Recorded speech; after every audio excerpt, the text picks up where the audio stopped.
Daily Warm-Up Reading 3. Nonfiction Animals. Warm-Up 9.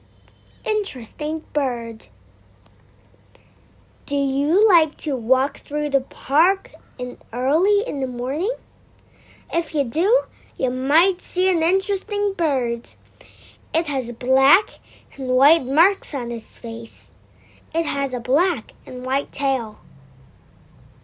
This bird might pretend to make the sound of a hawk.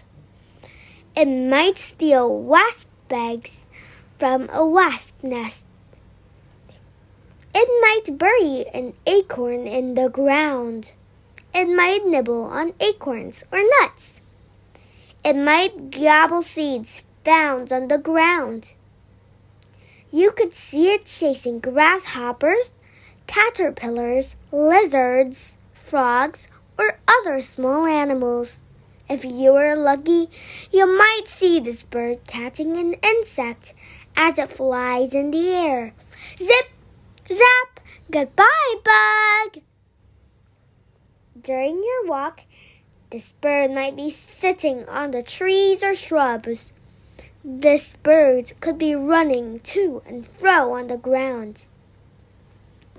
Its blue-green spotted eggs will be hidden in its nest. If you see the nest, you will see twigs, little pieces of bark, leaves, and trash. The nest will probably be hidden in the corner of a building. It might be in an old broken crate. Or finally, it might be hidden as high as 30 feet up in a tree. What is the mystery bird? Take a walk in the park. You might see the blue jay. The end.